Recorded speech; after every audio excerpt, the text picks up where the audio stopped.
Hi, everyone, and thanks for joining today's presentation, Crossing the DevOps and InfoSec Divide, hosted by Sonatype and ImagineX Consulting. Before we get started, I just want to review a few logistical notes.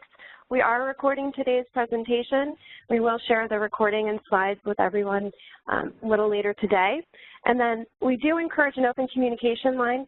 All attendees are muted, but we encourage you to ask questions through the chat and or the Q&A box in the lower right-hand corner of your screen. I'd like to introduce you to Tim Salvador from ImagineX Consulting, and he'll kick it off. Tim? Hi, thank you very much, Jessica. I appreciate that. Thank you, everybody, for joining. Very excited to talk about crossing the DevOps and InfoSec divide and why it's important now. But before that, just wanted to give a little introduction of myself, professionally and personally. So my professional intro, right? So right out of college, I did about 10 years of application development. Worked for various companies in the Northern Virginia area, right outside of Washington, D.C., a little bit in the commercial space, and a little bit into the federal space as well. When I was building applications, I do remember that one of the organizations I worked for used to do these operational readiness reviews right before the apps went into production. And they would mark it up with insecure code and reject it.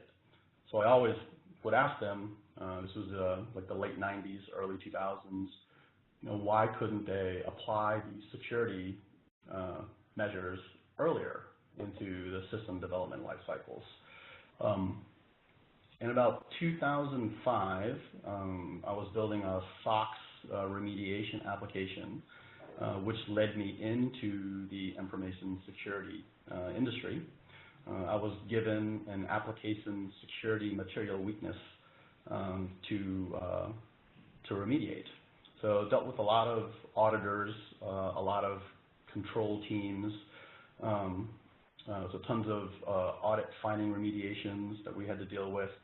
And what I realized then is probably the first time I realized it, that it created what we call unplanned work. And we'll get into that a little bit later, but this was kind of my first experience in slowing down the rest of the business by the compliance and controls and audit findings that we were issuing out. After that, I went and went down to Atlanta. I worked for a regional bank down there. And one of my first jobs, and one of the main jobs that I had, was to bake security controls into the SDLC. What we didn't realize is we used legacy security controls that slowed down almost every single project that there was. It was a great thought. It was a good effort. Now I've talked to these folks, and they've integrated automated security controls, and they're moving along pretty fast in that area as well. I left that organization and went back to the Washington, D.C. area and started working with a firm on the Federal Cloud Computing Initiative. So I dealt a lot with cloud service providers. I helped Amazon, Verizon, Terramark, Microsoft, Global Foundation Systems, and Azure work to get their ATO, their approval to operate or authorization to operate, which was a precursor to FedRAMP, which is now the standard in the federal government for cloud service providers. Worked a lot with virtualization, worked a lot with DevOps teams as well. And then in about 2012, I started working for pre-IPO vendors in the Silicon Valley area, doing sales for them. It's what led me to exposure to many, many security programs, mainly up and down the East Coast. And then in 2015, I went back into cybersecurity consulting. I've been with ImagineX as their practice director for cybersecurity for the past year. That's where I first got introduced to DevOps. I first got introduced to CI/CD pipelines and Agile and Lean principles. So what we've noticed at ImagineX is that the intersection of our practices have been very useful for some of the organizations we've been working with. So if you look at some of these pictures here, there's myself with a team, the Mid-Atlantic team in the middle, and there's my little professional glamour shot that the photographer wanted me to do, and on the bottom is kind of my love for South African beef jerky. So on a personal note, I'm a single dad. I have 2 amazing kids. I'm also a soccer player and a soccer coach. And this picture right here on the bottom is my daughter. And last weekend we won the Loudoun County Fall Classic Soccer Tournament. So that was a very exciting time. I was very proud of the girls. And the other picture is me thinking I'm a golfer, not making a very smart move, thinking I could hit it out of the creek. It didn't work out for me, but I thought it was a pretty funny picture to put up here. And then I'm also a foodie. That's a place in Raleigh where we have one of our operations centers, and I'm a big fan of dim sum.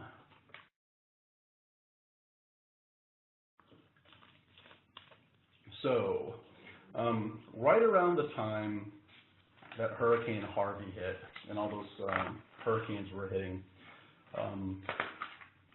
I saw this video on Facebook one day, and it talked about these preventative countermeasures that Holland has built. Now, Netherlands, right, literally means lower countries.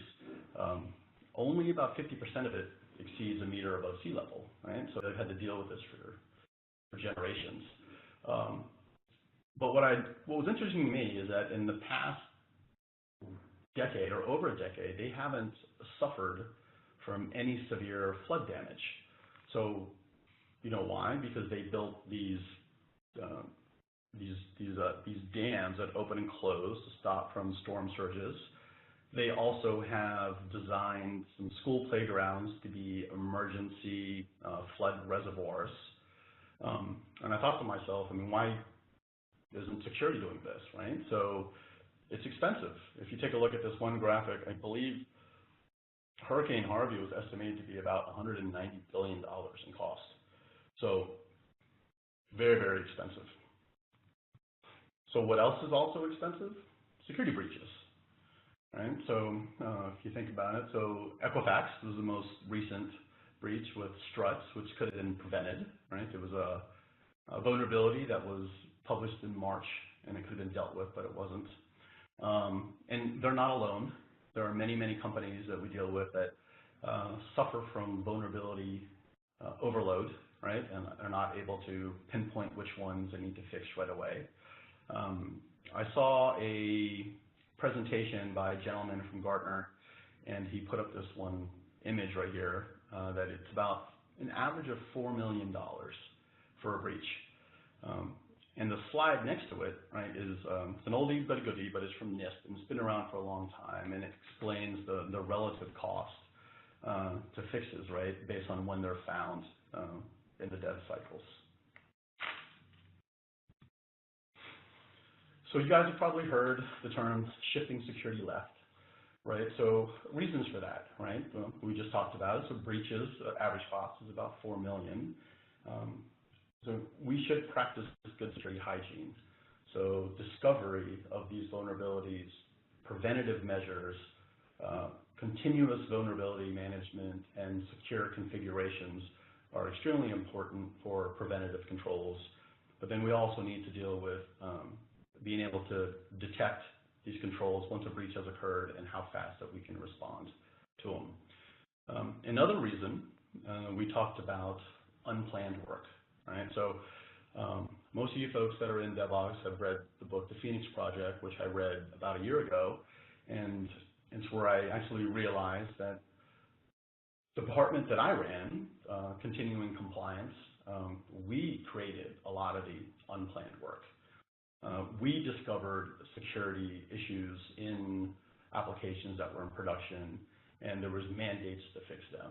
Well, these mandates to fix them caused everyone else in the organization, IT and business, to drop what they were doing and to respond to internal and external auditors, and we govern that process. There was really a lot of tension between the two departments, and what we realized is that we could avoid this, right? So if we would just shift security over to the left, do some security into the DevOps pipelines, right, it would avoid a lot of these costs. Projects won't be delayed, less audit fees, so it's good for the entire organization. And so the last reason that I want to talk about is digital transformation. So it's been heard, it's been talked about a lot lately, but if you think about Uber, right, so, and unfortunately one of my friends owns a taxi cab company and his business is essentially gone because of Uber. So the dev teams, right, specifically in DevOps, really dev, they drove innovation, technology in their DevOps teams, the speed, the velocity, the agility of these teams, allowed them to change and transform the way the car service business worked. I mean, it's an amazing product, it's an amazing tool. I love using Uber, I've been using it for years, and it's absolutely a lifesaver. Security, being good security practitioners, we like to insert ourselves into just about everything. So, why not insert ourselves into DevOps? So we get our own buzzword, DevSecOps. So DevOps and security doesn't necessarily equal DevSecOps. If you take old legacy slow controls, as shown in this picture right here, into the DevOps pipeline, it's a big time failure. It slows down the velocity of these teams. If we don't change the way we do security and take the time to make changes to how we do it, so we do it the way that DevOps is working, essentially this is what DevOps will think of security. Now, every DevOps or DevSecOps presentation I've ever watched has this image in it, so I figured I would also put it in here as well. So shift left. So what does that really mean? Security practitioners need to shift how they think. They need to shift their techniques and possibly even their tools. They need to speak in developer language, right? So if you take a look at it, most development organizations won't even entertain security if they're throwing old legacy security tools over the fence. There absolutely needs to be open APIs, interoperability. There needs to be self-service integrated security testing at each stage of these CI/CD pipelines. For instance, when we provide security findings, right, the days of taking a 300-page report and throwing it over the fence to the operations teams or even to the dev teams does not work. We have realized that minimal dev fixes automated into Jira or ServiceNow seems to be the most efficient process for doing this type of work. So here's a sample DevSecOps automation. If you take a look at this image, right, we have Ansible on the left that's orchestrating the build servers, and we have Jenkins on the right that's orchestrating code management as well. So we do orchestrate static analysis tools. It'll orchestrate dynamic analysis type testing. It will orchestrate automated secure configuration against CIS benchmarks or any mandate or security framework that your organization chooses to follow, or even customized tools. There are many tools out in the industry where you could utilize this. However, developers nowadays, I believe, are using about 60 to 80% open source code. So ImagineX likes to partner with best of breed products and For source code and open source governance, we utilize Sonatype. It's an amazing tool, and we would love to show you. So Curtis Yanko from Sonatype is going to speak about their products and give a demo on the tool as well. So thank you very much. I'm Tim Salvador from ImagineX Consulting. I'm the practice director for the cybersecurity organization. And I'll be able to answer any questions that you may have afterwards. So Curtis, I'm going to toss you over the football. Thank you, Tim. Let's see if I can share my screen. I think I got to be 8%. Yep. I'm now presenter. All right. Where?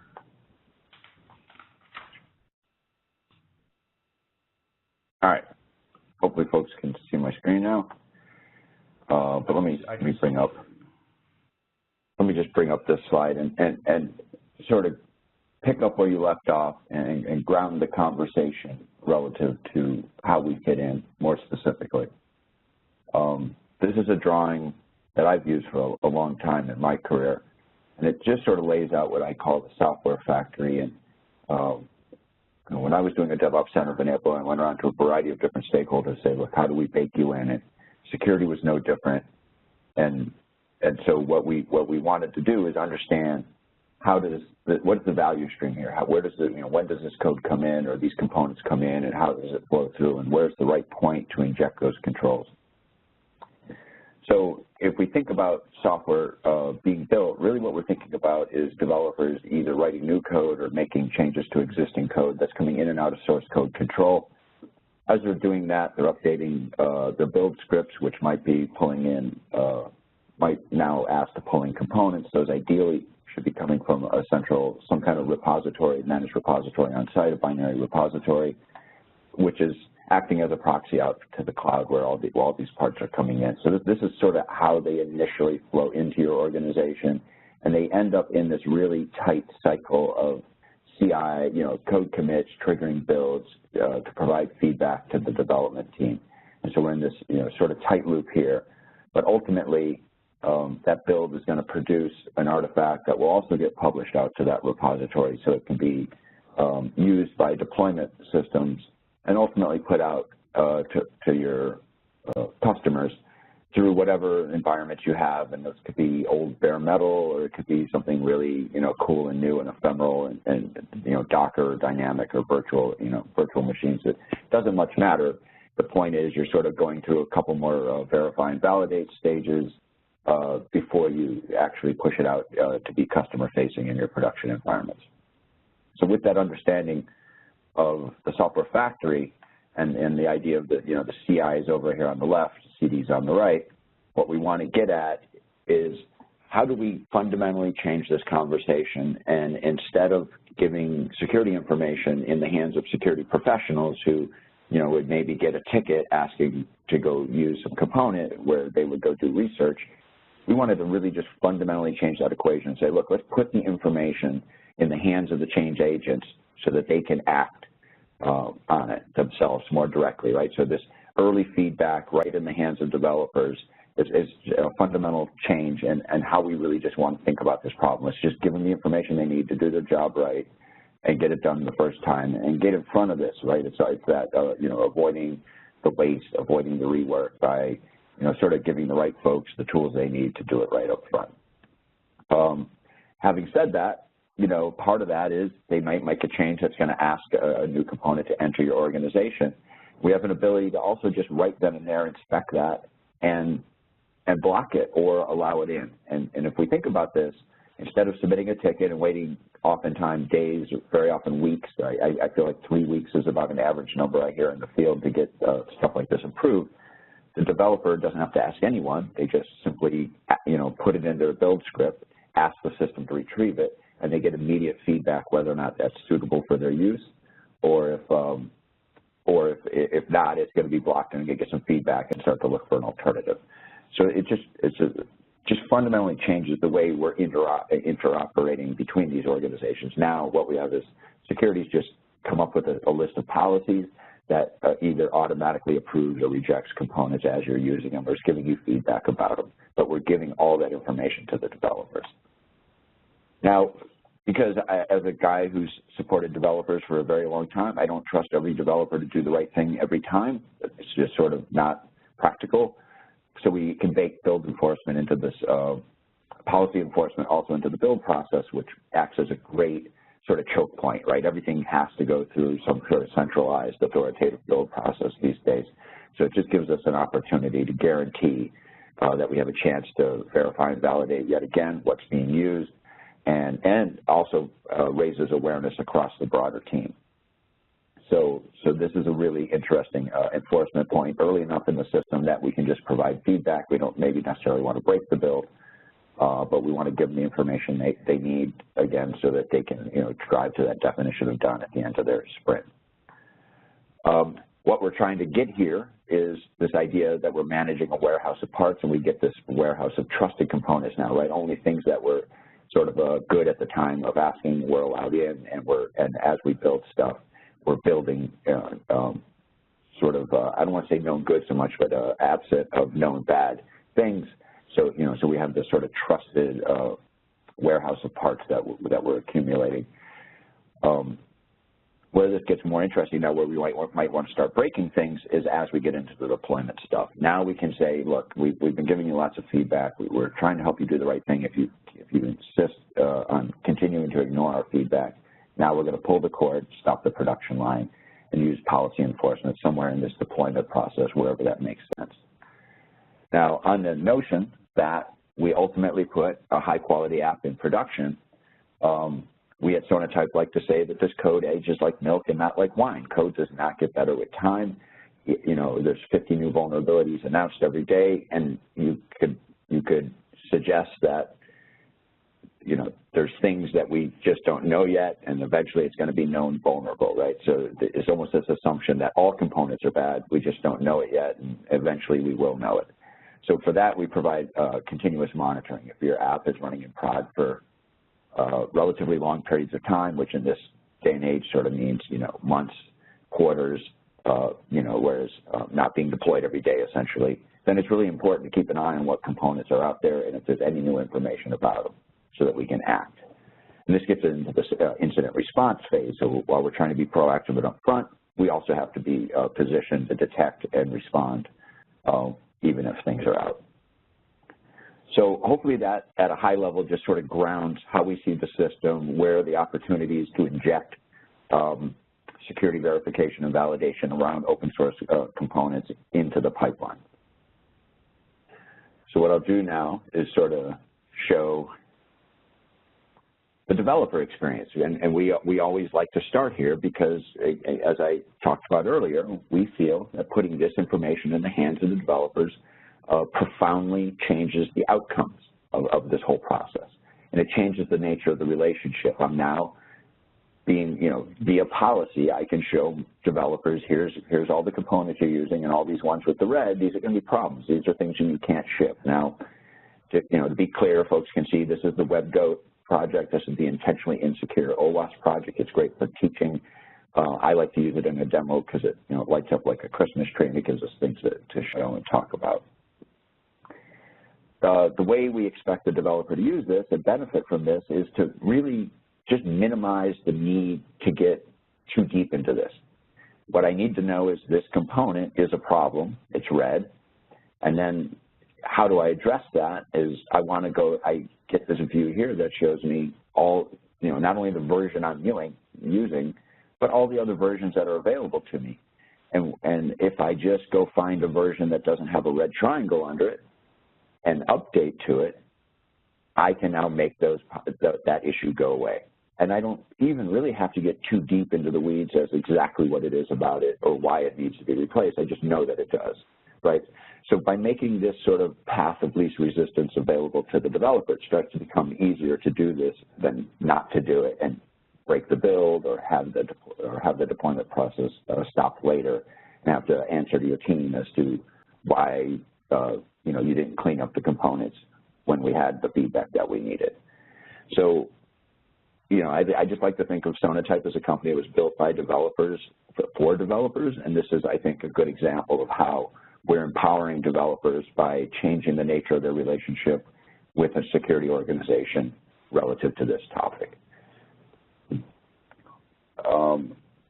So that's sort of the IDE, and hopefully you get the idea here how this information at this point can really change the game, or move it into that early phase where it's cheap to make this change, and we make the change itself can be done quickly and easily. I can even I have a migrate button here, a little bit of a thing that'll go through my palm, find the declaration of it, and provide me with the ability to go ahead and update it, right? So swap out the versions, and that's essentially that. Now, while that's a happy path, that's generally the most common way out of this issue.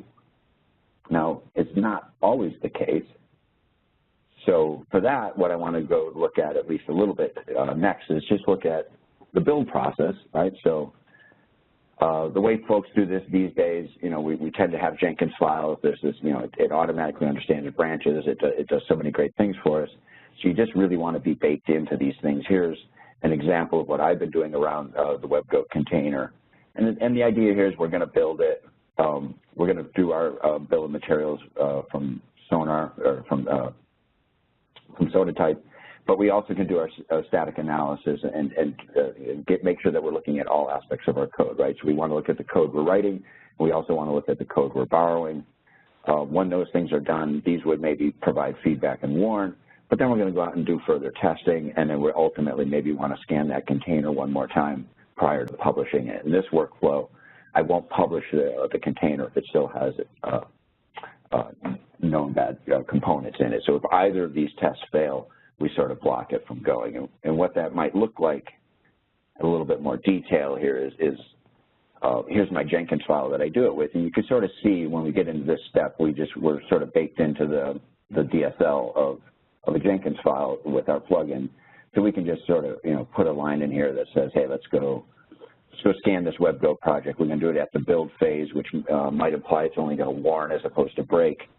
Some defaults around what it is we want to scan relative to the file types. And this is how we're baked in here. But then later, you can see when we get to the container, what we're going to do is we're going to scan the container now, not just the original sort of jar. But this time we're doing it against a later phase where it could actually break things. We can actually now stop the process. And in my case, that was what was desirable, because if this doesn't pass, I don't want to turn around and tag it and publish it back to my private repo. If it does pass, then that's exactly what I want to do, assuming I'm coming off of the master branch, right? So you sort of see how the logic fits for the branch, the pull request, and ultimately getting back into the master, where now we really want to build something that we want to deliver.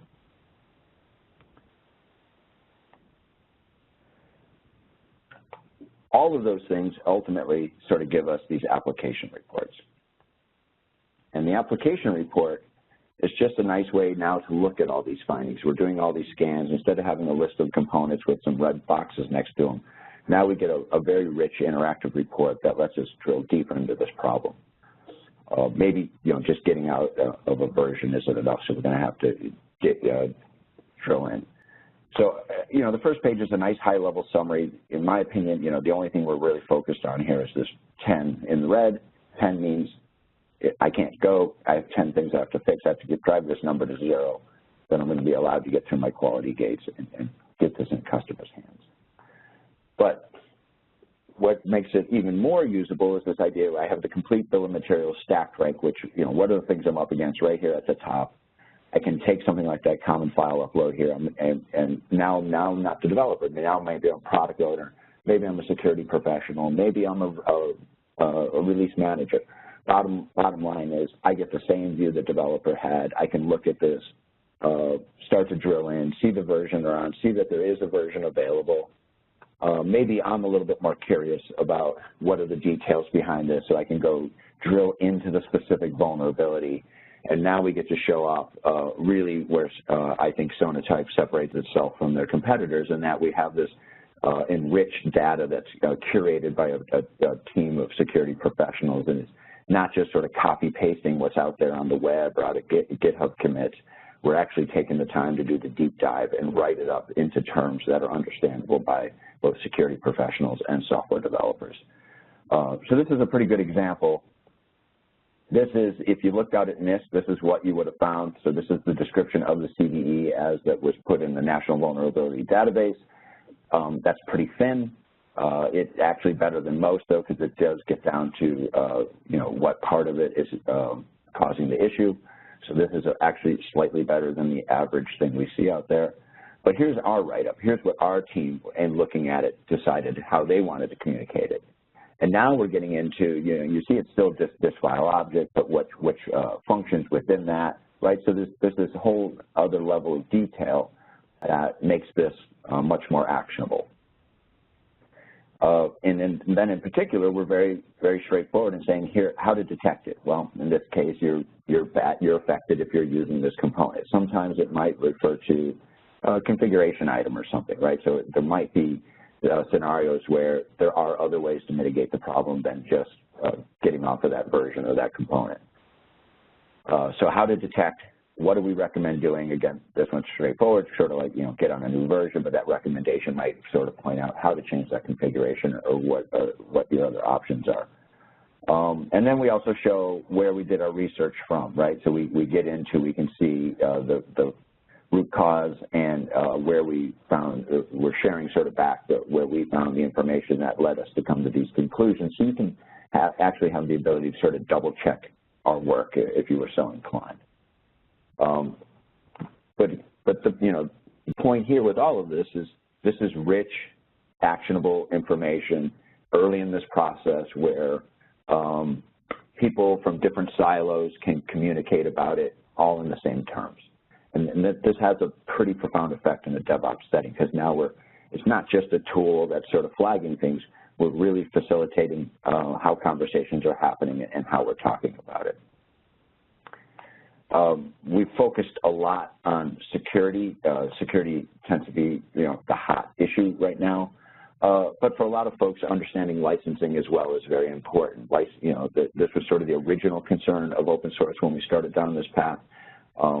It's still a concern. It hasn't gone away. It's been somewhat eclipsed by things like Struts 2 and Equifax. But this is a real thing too, where we want to understand.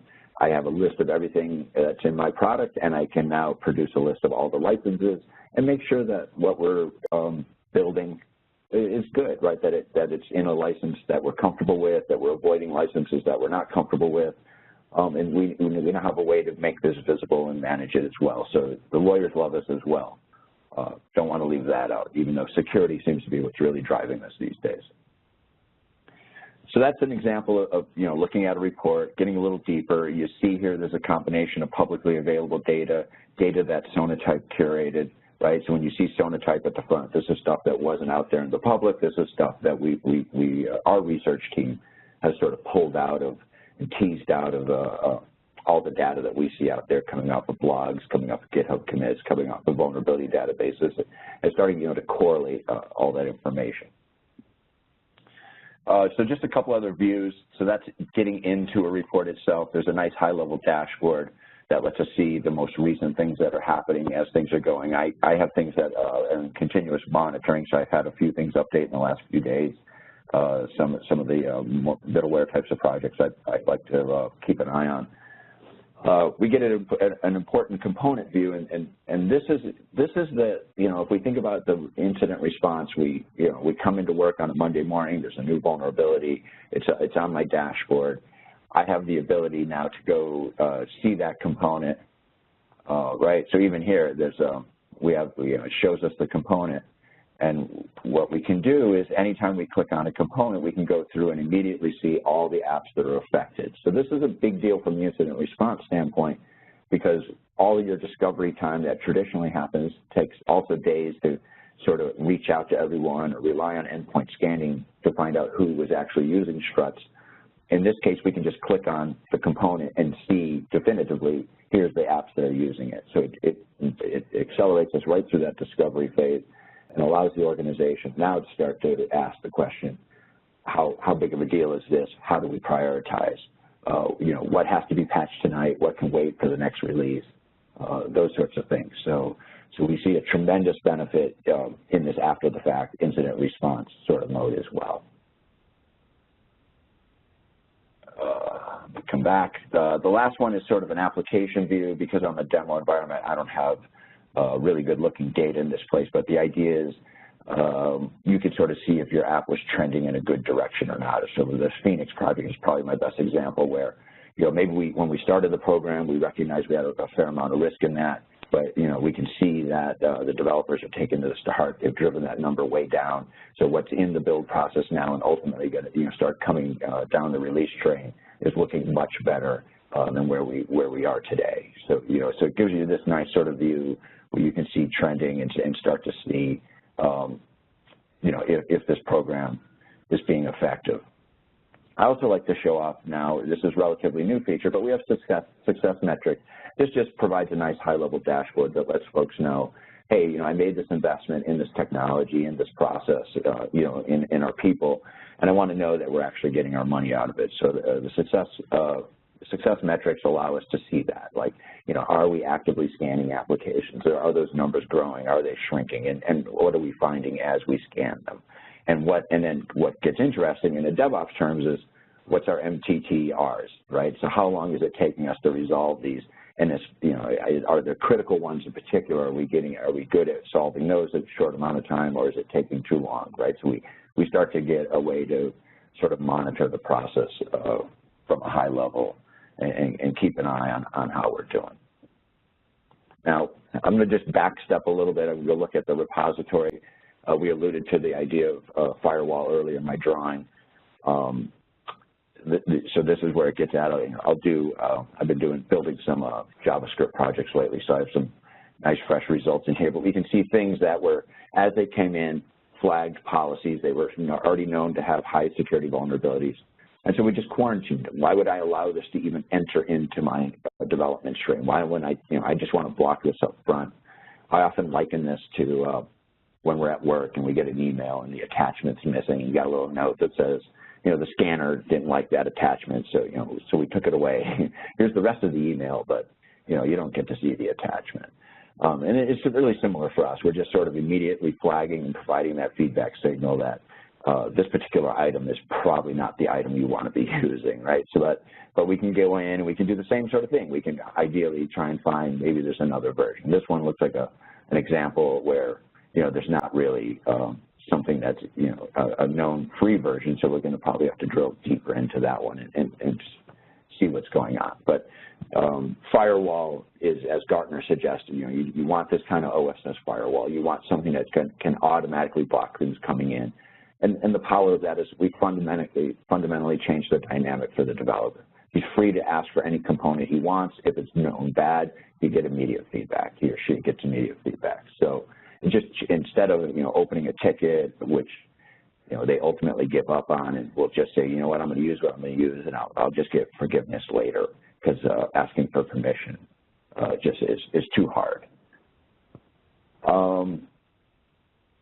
So I think we've covered really just about everything I wanted to show in terms of how we're integrated into the repository, into the IDE, into the build and deployment process, and how we can inject this. It happens at machine speed, so it's not really slowing things down. We get, you know, our scans take about a minute, minute and a half, so this is something that can run, you know, on your pipeline all the time and provide valuable feedback in a timely manner.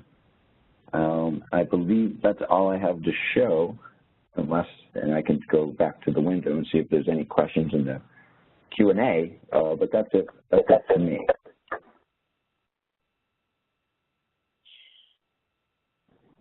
Thanks, Curtis. I do see a few questions here in the chat that I can ask. Tim, for you, Do you have examples of how organizations are bringing together the multiple stakeholders needed to ensure the security of open source software?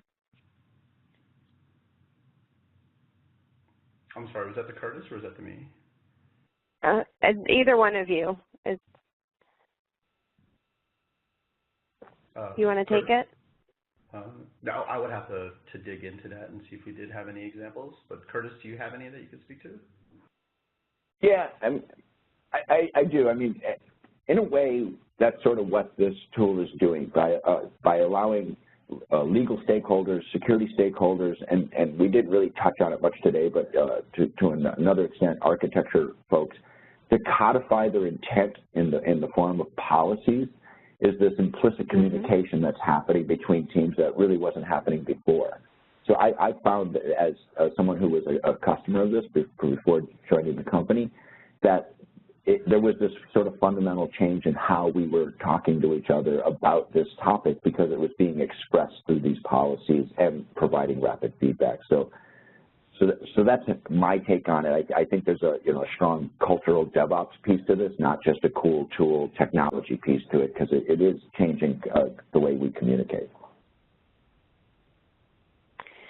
Okay, and then Curtis, this is for you. You spoke about how the Sonatype data is a unique differentiator. Could you dig into what makes the data unique over others? Yeah, the way I like to put it is, we have a team of, like, I think it's 65 security professionals doing all this heavy lifting, so you don't have to. And it's not simply relying on copy pasting, what anybody could Google and find. It's taking that next step and providing, a deep dive analysis by humans and making sure that it's written up in a way that's really understandable, right? So we're expanding that to have a detailed explanation, very specific how to detect, how to remediate, and we're willing to show our work. We're going to provide links off to where we came to these conclusions. So that data and that precision is what makes all this automation possible. If it's not precise and I automate it and I'm throwing up red flags and they're not really red flags and I'm creating noise, tools like that don't have a long shelf life. People just start to ignore them, so I know we all have that. We have things coming in our inboxes and after a while we just start ignoring it, right? Because it's just noise. It's not valuable. And our data is precise enough and actionable that allows the automation to function, and it becomes, an important signal. So that's why the data is the tipping point. If you don't have the data right, I feel like this whole process sort of falls apart. Thanks, Curtis. If there's any other questions, please put them in the chat window or the Q&A box. But Tim, did you have any closing remarks that you wanted to end on? Oh, no, just to thank everybody. But the main focus really is to do integrated, automated security controls and to speak to your audience, which is mainly the developers and DevOps. Okay, great. Well, I don't see any more questions. Oh, actually, I do see one. Is static code analysis something that Sonatype offers? We currently have the Nexus repository and IQ server, and they're looking at lifecycle. Okay. I'll take that. So the short answer is no. But we saw a gap in the market around the open source components. There was plenty of players in static code analysis. There's things ranging from free tools like Sonatype, and then obviously there's a lot of vendors in that space. So that was not an area we were looking to compete. But we saw this gap where not many folks were really looking at open source software supply chains. And it was surprising to us to realize that it's actually maybe as much as 70 or 80% of the app that you build. So static code analysis was just looking at the small part of your application and wasn't giving you a complete picture. It's still very important, but you want to do them both. So now you've got a 360-degree view of your app. You're scanning the code that you wrote, but you're also scanning the code that you borrowed.